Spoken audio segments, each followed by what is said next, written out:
This controversy getting a lot of different kinds of reaction depending on where you are in the country. So we thought we'd offer up another perspective from inside Quebec, but outside the National Assembly. Aaron Rand is the host of Montreal Now at the English news talk station CJAD. Thank you very much for joining us. Help us, especially those of us outside Quebec, understand what's going on here with this uproar.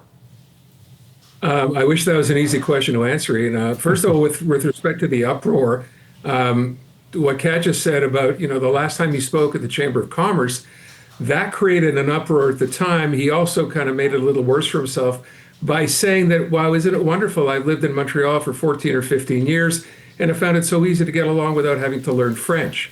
That didn't buy him any friends then, and he hasn't done anything to improve his situation. I think he said at one point he was had taken 600 hours of French instruction. So with that in mind, not being able to even put together a sentence or two, and I think that's really all that was necessary here. I don't think anyone expected him on the French side to actually do the entire statement he issued bilingually, but there was absolutely no effort at all. The only two words in it were bonjour at the beginning and merci at the end. And I think people here, having seen what he had done before and having apparently made no effort, were right in condemning him for not at least trying.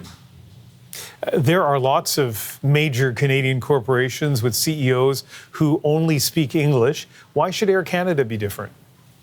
I think Air Canada is different. I think their charter is different as well. I know it's not a chartered federal company anymore, but their offices are in Montreal. They're mandated to be in Montreal. And that's basically been the need, the assumption, call it what you will, for the president of that company to be able to speak French. It's never been an issue before from what I remember. But it's clearly become an issue now. And it's a matter of, as I think the Prime Minister said yesterday, I don't fully agree. He said it was a lack of judgment and compassion. I'm not questioning Michael Rousseau's compassion.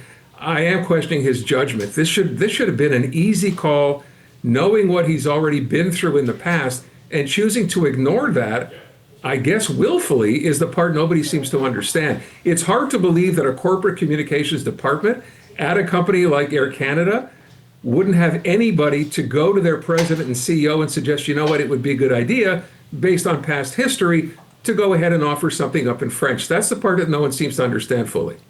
Yeah, I mean, I've seen communications specialists working with, celebrities or CEOs.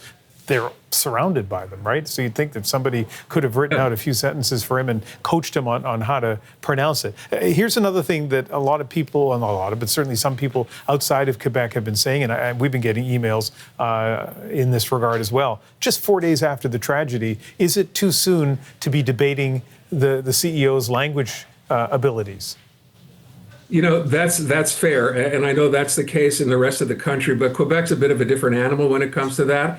A lot was made of the fact that we're talking about this language part without necessarily focusing on what we should be, which is, of course, those who died and the families, their loved ones. And I think that's a valid point. So to some degree, it's a little disconcerting that the debate in Quebec still centers around language. You played reaction from some of those politicians today provincially, all of whom, by the way, worth pointing out, unanimously called for his resignation or for the board of directors to force him to step down. So yeah, I think that sheds a bit of a bad light on Quebec, that we can't, for complaining about the fact that he lacked compassion. I think that's to some degree what we are doing here right now by continuing to focus on this.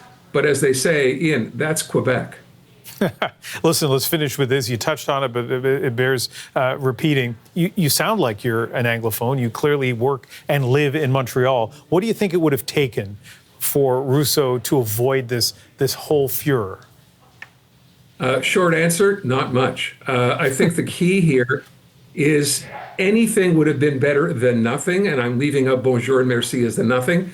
What I actually did was, because there was no apology forthcoming after this story broke, and it took a while to hear from the PR team at Air Canada, I kind of crafted an apology for him in French, which is only 3 or 4 sentences long. The idea being, I said, all he had to do was this, which is to say, I'm sorry for not having spoken French. I hope you'll forgive me. It's an important time. We should be focusing on something else. And that was the end of it. And I posted that, and I put that on my Facebook page. I talked about it with my listeners the other day.